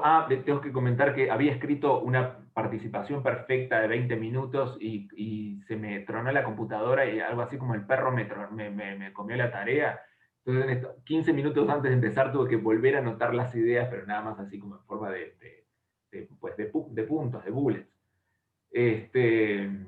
Otra cosa interesante que dice Felipe es que apostarle a las hipótesis, por decirlo así. No necesariamente las hipótesis tienen que ser este producto deductivamente perfecto de un aparato teórico, ni todas tienen que ser hipótesis explicativas, pero puede haber hipótesis más laxas, quizá incluso de tipo descriptivo, es decir, miren, me voy a encontrar con esta tipología en la realidad, creo que la realidad se va a organizar de esta forma, pero siempre tratar de usar hipótesis porque son las que nos orientan, son respuestas tentativas, que nos orientan en qué tipo de cosas deberíamos buscar cuando salimos a investigar, sin que esto nos convierta ni en cuantitativistas ni en excesivamente deductivistas. Me gustó mucho también la reflexión digamos, el recorrido histórico que se hace sobre el concepto de validez de constructo y cómo Felipe termina mostrando que la validez de constructo en realidad no es algo que necesariamente tenga que estar dado por el tipo de instrumento o la posibilidad de correlacionar ese instrumento con otros, o ni siquiera en la precisión de las definiciones, que todo eso importa, sino que también depende del uso y las interpretaciones que le querramos dar a los datos. Entonces no es algo que solamente te lo vaya a resolver la técnica, sino que también tiene que ver con el contexto en el que quieres usar esos indicadores o esos índices y para qué los quieras usar y las consecuencias sociales que va a tener el uso de esos instrumentos. Entonces ahí me parece un acierto y una cosa muy novedosa que yo por lo menos nunca había reflexionado demasiado sobre eso. Y por último, también cosas interesantes como el cuestionamiento de ciertos fetiches estadísticos, porque el hecho de que tenga un énfasis cuanti no quiere decir que se compre todo el paquete, sino que hay cuestionamientos muy interesantes como por ejemplo al nivel de significación que da el valor de P, digamos que es un valor arbitrario y que podría ser cualquier otro, y que hay incluso quienes ya dicen que no hay que usarlo más, o a lo que se tiene que entender como una correlación fuerte, débil o moderada, que eso en los manuales viene dado con determinados umbrales y en realidad eso depende mucho del contexto concreto de investigación donde uno está trabajando y uno tiene que dialogar siempre con el campo de investigación y no quedarse con esas cosas digamos, absolutas que establecen los manuales. Así que voy a parar por acá porque se me terminaron los 15 minutos, nada más agradeciendo a Felipe una obra tan interesante como para seguir discutiendo y para ayudar en la formación de investigadores. Gracias. Muchas gracias, Emilio, por tus comentarios. Realmente, bueno, no me toca hacer a mí ningún comentario de los comentarios, solamente decir que han sido magníficos y cumplen el propósito de invitar a leer este trabajo.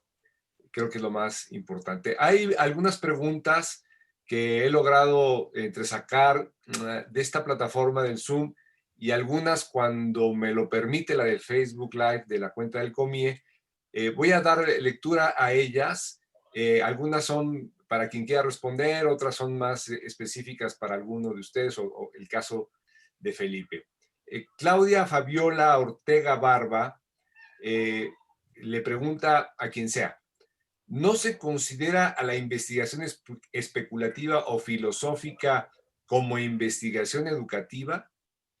¿Las encuestas se contemplan como estudios ex post facto? ¿Cuáles serían las características de las tecnologías de la información y la comunicación para considerarlas como nuevas? Bueno, en realidad son 3 preguntas. Hay una pregunta más reciente que está relacionada con la primera de esta, que es de nuestro colega Juan Martín López Calva, también para quien quiera contestar, pues está relacionada con esa.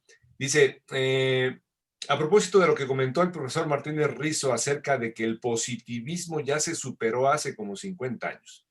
La mayoría de ustedes han dicho que la investigación educativa tiene que ser empírica. En el COMIE existe una área temática sobre filosofía, teoría y campo de la educación que acoge a quienes hacen investigación teórica y filosófica de la educación. Y en este campo participan colegas muy prestigiadas y muy serias. ¿Ustedes consideran que la investigación filosófica o teórica no es investigación educativa? Bueno, ahí se configura una pregunta interesante que a ver cómo la responden. Hay otras preguntas. Dice Felipe Hernández Hernández: hola, primero felicidades por tan excelente obra. Segundo, me gustaría preguntar si desde su experiencia y derivado de esta obra, ¿hay una identidad o identidades epistemológicas de los investigadores educativos? Hay otro comentario de Claudia Pontón Ramos, que dice, bueno, aparte de los agradecimientos, dice: me recordó el libro publicado de 1985 por Ricardo Sánchez Puentes, en donde también plantea el tema de la investigación como un oficio. En este contexto, se planteaba la necesidad de diseñar una política institucional orientada a la formación de investigadores en general. A décadas de distancia, ¿cuál es su opinión al respecto? Hay otra pregunta de Laura Violeta. Dice: doctor Felipe, esa es para ti. En este escenario, caracterizado por constantes replanteamientos y movilizaciones en todos los ámbitos, educativo, social, político, económico, entre otros, e incluso bajo esta etapa de confinamiento, ¿cuáles son las competencias que un investigador debe clarificar y desarrollar?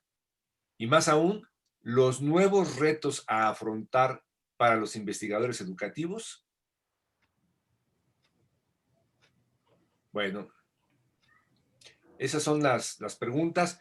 Haríamos una ronda de participación. Si después queda tiempo, la maestra Lourdes Chejáibar ha pedido hacer un comentario o una pregunta, no lo sé, pero de viva voz. Así es que, por favor, yo creo que le tocaría a Felipe empezar a responder esto.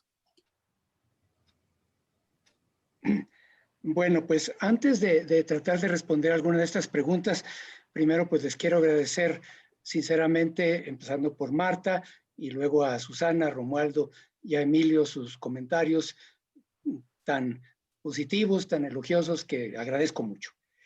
En segundo lugar, quisiera atender un poco la pregunta que hizo Romualdo en su intervención sobre qué tan indispensable sería que supieran estadísticas los investigadores, los candidatos a entrar.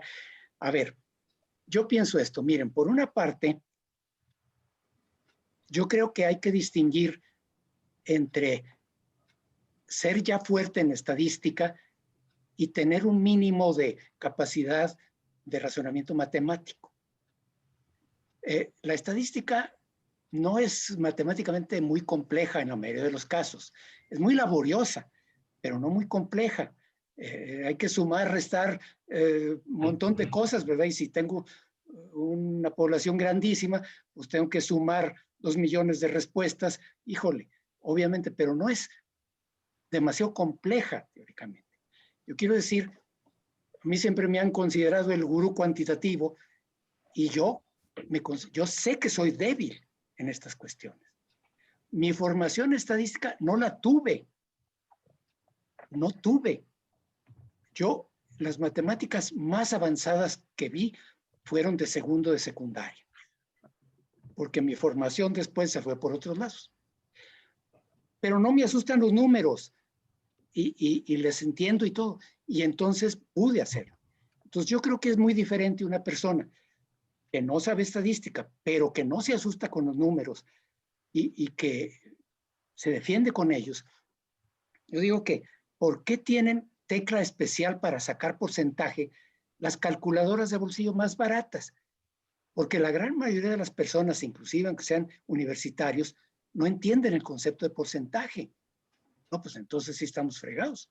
Obviamente se necesita tener eso. Entonces yo creo que sí se necesita que quien quiere hacer un posgrado en investigación educativa no se han negado completamente para los números.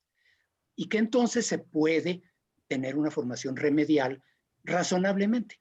Sobre todo porque ahora ya no es como en mis tiempos, la estadística que se tenía que hacer a mano y le enseñaban a uno la forma abreviada de sacar la media.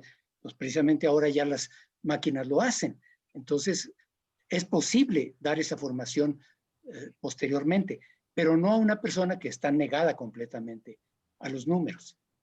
Y por otro lado, en este sentido, yo quiero decir que me parece que ha hecho mucho daño a la investigación y no nomás en educación, las políticas precisamente de ahora de estas épocas neoliberales y competitivas que todo el mundo tiene que tener doctorado, lo cual llevó a una baja de los niveles de los doctorados. Y entonces, pues, además, es que si no tengo siquiera 10 alumnos, no me autorizan el grupo, y si no tengo alumnos con así, no me dan, entonces, pues, acepto al que sea. Yo creo que no. Es mejor pocos, pero buenos.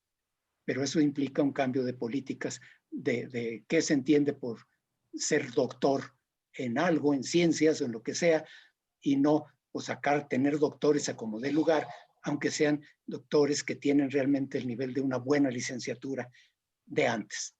Ok, entonces cierro allí el comentario. Y entonces, bueno, me refiero a la última pregunta que iba dirigida especialmente a mí. En varios momentos del libro yo menciono que cuando se trabaja con técnicas que implican tecnologías de información y comunicación de las actuales, la lógica también es la misma de las que había antes. O sea, el investigador tiene que saber razonar igual, no es muy diferente la lógica, y por eso a Emilio le llamó la atención la cita de Spady que yo pongo, que utilicé muchísimo, porque estoy convencido de ello. Si no les enseñamos a nuestros egresados, por lo menos, a que puedan detectar el carácter espurio de una correlación, pues los estamos timando. ¿Cómo puede ser posible que un doctor en investigación no detecte el carácter espurio de algo? Y aunque sea cualitativo, en la investigación cualitativa también hay correlaciones espurias, aunque no las cuantifique. Entonces, el tipo de razonamiento mental, lógico que se tiene que hacer, sí es el mismo. Las formas son muy distintas. Susana tiene razón, la versión de la obra que se mandó ya al COMIE y a la UA fue de hace un año, y entonces obviamente la pandemia todavía no aparecía en el horizonte. Entonces ahora hay que repensar cosas, pero yo creo que lo fundamental va a seguir. Yo creo que el tipo de formación, de la solidez que tiene que implicar la formación, se va a mantener. Y en ese sentido también de las otras preguntas que se hacen para cualquiera, que si hay alguna identidad o identidades epistemológicas, pues yo diría que nomás las de hablar en prosa, ¿verdad? Que precisamente no nos hagamos bolas con eso, que tratemos de hacer las cosas lo mejor posible, con la mayor seriedad, y no nos hagamos bolas en donde nos etiqueten los epistemólogos, porque pues eso yo creo que no nos ayuda. Hasta ahí lo dejo. Gracias. Muy bien, ¿alguien más quiere participar con, sea el comentario de Felipe o a las preguntas que leí hace rato? Emilio, por favor. Yo agregar, bueno, tenía pendiente contestarle a Romualdo de cómo es la cuestión de la estadística en el Centro de Estudios Sociológicos del Colegio de México. En realidad nosotros ponemos, entre otros exámenes, uno de teoría también, y otras pruebas, un examen de estadística que tiene, yo diría que un nivel intermedio, pero no es para excluir a nadie, digamos. Es un examen entre otros, y te diría, Romualdo, que nuestros estudiantes, la gran mayoría no aprueba. Digamos, ni siquiera nos preocupamos en ver quién aprueba porque no pasamos una raya, pero el promedio de aciertos de ese examen, hasta donde yo recuerdo hace unos años, era 35-40% de las respuestas correctas. O sea, básicamente prácticamente nadie aprueba eso. Y te estoy hablando del promedio de los que sí entraron. Entonces, en realidad lo que hacemos con ese examen es un poco ordenar a quienes y tratar de quedarnos con las personas que no sean negadas y que además, dado que les dimos algo de bibliografía para leer antes, pues se hayan tomado el trabajo de estudiar y de aprender. Pero no es excluyente el colegio en ese sentido, y por algo empezamos también desde cero. Cuando damos estadística empezamos prácticamente desde cero, sino que de cero, con las cosas más básicas, incluso porcentajes y cómo leer tablas, un poco lo que también hace Felipe en el libro cuando se refiere a las técnicas básicas, y dentro de las cuales también provocativamente Felipe incluye el análisis de regresión lineal múltiple. No a los otros, y nosotros creemos que también, por eso nosotros en nuestro primer curso tratamos de llegar a regresión lineal múltiple para decirles, miren, cualquiera, no importa lo que se vayan a dedicar, si se van a dedicar después a hacer etnografía, pero tienen que saber esto que es lo básico, ¿no? Poder interpretar una regresión lineal múltiple donde básicamente son relaciones entre variables controladas por otras variables, ¿no? Entonces, como por ahí para contestar eso. Y luego, me gustaría como contestar la pregunta de si la investigación filosófica y teórica no es investigación. Yo qué sé, eso depende un poco de cómo uno defina lo que es investigación, ¿no? Yo creo que en los términos más generales, investigar es hacer algo para aprender algo que uno no sabía antes, ¿no? Entonces, cuando uno va a hacer investigación empírica, tiene grandes probabilidades de aprender cosas que antes no sabía. Ojo, hay gente que igual es como muy cerrada y siempre termina encontrando lo que ya sabía de antemano. También tenemos muchos ejemplos de tesis en ese sentido, ¿no? Cuando hay gente que viene a decir, no, mi tesis es demostrar que la reforma educativa de 2012 era mala y neoliberal. Bueno, pero entonces usted ya sabe qué es lo que va a encontrar. Si su objetivo es demostrar eso, pues no salga a hacer investigación empírica, simplemente escriba cuáles son sus opiniones y con eso nos alcanza, ¿no? Entonces, la empiria tampoco te salva de un sesgo previo que te puede hacer llevar a las conclusiones que ya de antemano querías encontrar.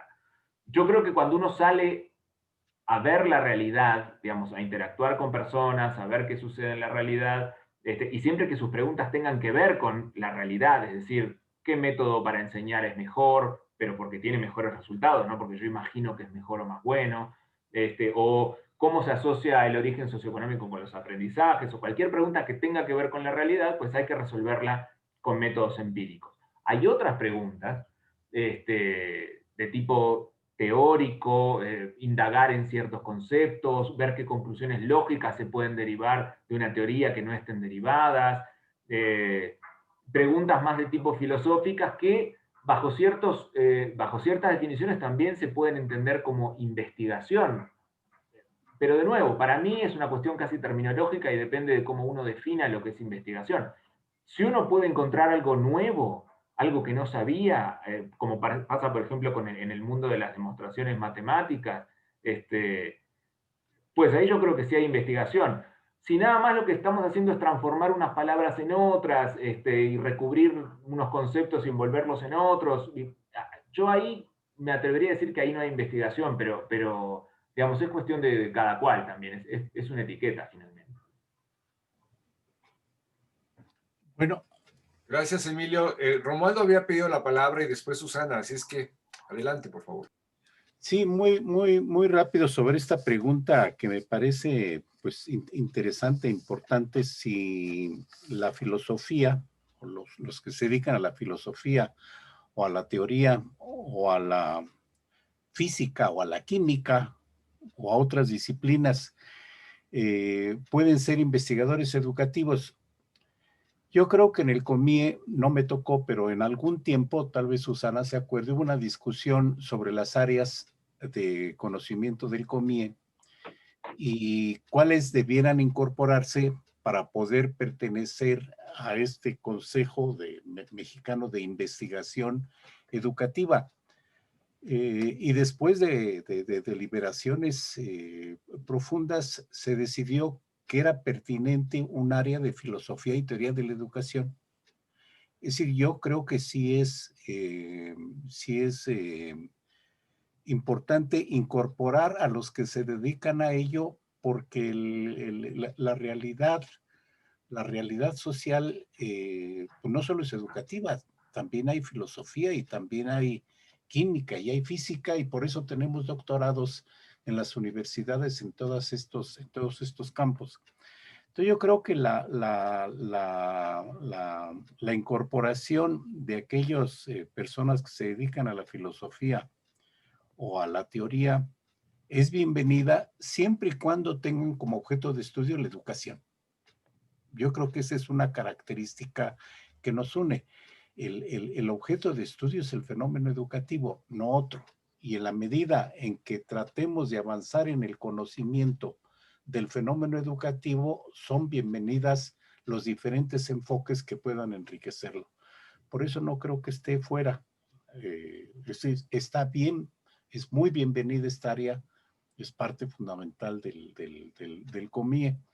Y cuando en la revista mexicana de investigación educativa se definieron los criterios para aceptar o no aceptar artículos, también se incorporó esta percepción, esta visión filosófica o teórica, de modo que no es exclusión, es inclusión con otros puntos, con otras disciplinas. Bien, Romualdo, gracias. Adelante, Susana, por favor. Bueno, yo sí quiero manifestar mi desacuerdo con Emilio, ¿sí? Pero bueno, forma parte de un largo debate, siempre cambiante y con giros muy importantes, ¿sí? Lo que quiero decir es que el libro no es excluyente, ¿sí? E incluso este apéndice que yo comenté es no de nada más epistemología, sino de filosofía dura, además, ¿sí? Es decir, casi todo el trabajo de Felipe se da también, ¿sí?, en el ámbito de la reflexión, ¿sí?, acerca del conocimiento, pero también acerca del pensamiento. Y yo creo que es uno de sus grandes aportes. En relación con la formación, vinculado específicamente a posgrado, es cierto, es provocador este inicio, pero también me parece un poco provocador algunas de las soluciones y de las propuestas que da Felipe al final. Esta cuestión de ser más selectivos, ¿sí?, en los procesos de elección, en los programas de posgrado. Yo en principio diría no es eso, ese el camino. Pensemos formas y maneras. Felipe anticipa muchas de ellas y hace sugerencias muy, muy claras, en el cual sigan creciendo nuestros programas de posgrado. Cada vez están también siendo más insuficientes. La formación en el ámbito de la investigación se está trasladando hacia los postdoctorados, mucho más que en maestrías y doctorados mismos, y tenemos también la guillotina, ¿no?, de los tiempos y de los niveles de... Y en este pensar, y en el contexto de la pandemia, que no tenía el libro, yo creo que el COMIE podría desarrollar propuestas muy novedosas, muy ricas y demás, de acercamientos y entrecruces y aprendizajes de carácter metodológico, no únicamente intergeneracionales, porque pasa esto que tú comentas, ¿cómo les vamos a pedir a los estudiantes, ¿sí?, que manejen estadísticas si nosotros no lo manejamos?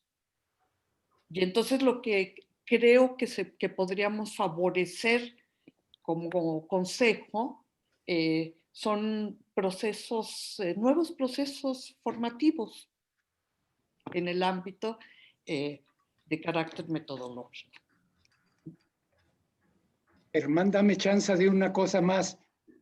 ¿Me permites introducir una pregunta? Porque a lo mejor la puedes incluir en tu participación. Viene. ¿Sí? Es la respuesta que Emilio da. Dice, yo creo que gran parte del trabajo de los filósofos es inventar formas de ver el mundo. Es más creativo que de investigación. Al menos cierto tipo de filosofía. Pero de nuevo, hay que ponernos de acuerdo en qué entendemos por investigación, entrecomillado, porque si no, estamos discutiendo sobre palabras. Adelante, Felipe. A ver, bueno, pues primero esto y luego lo otro que quería decir. Sí, yo también, como dijo Susana, mi libro tiene algunas cosas filosóficas, porque en eso sí tuve una buena formación. En estadística no, pero en filosofía sí. Yo creo que, por supuesto que hay investigación filosófica, que puede haber investigación filosófica que tiene que ver con educación, no me cabe la menor duda, y que puede aportar y demás. Lo único que creo que es una investigación diferente, no es investigación empírica, es investigación conceptual, etcétera, etcétera, y por lo tanto tiene sus propias exigencias y demás. No se les aplicaría aquí lo que yo trato de poner en el libro, entran otras cosas. Entonces, bueno, yo no me pelearía más por allí. Lo que quería añadir nada más era en relación con algo que tú dijiste, que decías que seguramente yo era el que sabía de eso, o no sé si lo dijo Romualdo, ¿por qué no había ejemplos de estudios que usaran técnicas avanzadas cuantitativas, estadística, mexicanos? Y efectivamente, bueno, pues hay poco, pero yo quisiera añadir que está habiendo, y obviamente como yo ya también estoy un poco desconectado o desconectándome, no estoy tan al tanto. Pero yo creo que es importante. Yo creo que las nuevas generaciones que ahí vienen, va a haber cosas mucho mejores que nosotros, afortunadamente, y creo que eso es lo que más gusto le tiene que dar a un maestro. Emilio se incluyó indebidamente entre los viejos. Emilio todavía es un joven, pero ya no es tan joven. Ahí vienen otros más jóvenes. Yo siempre soñé con que algunos de mis alumnos fueran mucho mejores y supieran mucho más que yo en temas de esos, de los que yo quería saber y no dominaba, de cosas cuantitativas y demás. Y ya puedo decir que ya lo conseguí. Ya tengo varios alumnos que saben mucho más que yo de eso y que yo les consulto cuando tengo dudas sobre eso porque yo no sé. Entonces creo que ahí vienen y creo que hay que empujarlos y confiar en ellos.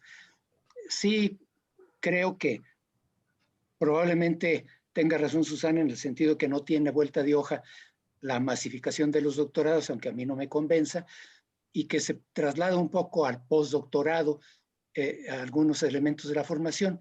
Yo creo que no es sano porque además en el postdoctorado, como quiera, ya se considera que el postdoc ya es doc, y entonces pues ya no está tan sujeto a la guía de alguien que lo tutorea.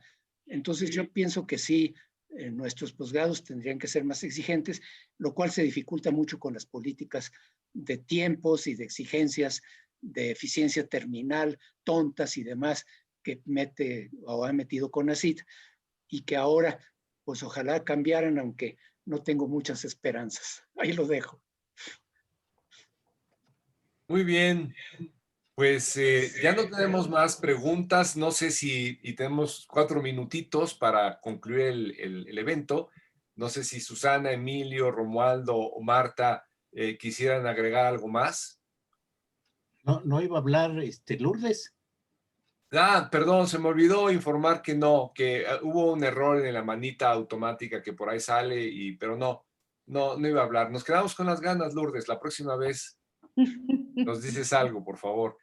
Bueno, entonces, como ya no hay nadie más en las preguntas, y creo que todas o casi todas se abordaron, algunas no las leí porque eran un poco repetitivas de asuntos que ya habían sido o respondidos o preguntados, pues entonces vamos cerrando el evento. Felipe, una vez más, felicitaciones por este magnífico libro, este espléndido libro, que como nos han comentado todos tus lectores especializados, es un libro que es muy útil, interesante, reflexivo, que seguramente dejará una profunda huella, como muchas de las cosas que has hecho, Felipe. Realmente, una de las cosas que rescato de lo que han dicho es que este libro es un muy buen ejemplo de que autor y obra van de la mano, ¿no? Y efectivamente, tu trayectoria, empujando siempre por reflexiones de tipo metodológico, filosófico, epistemológico,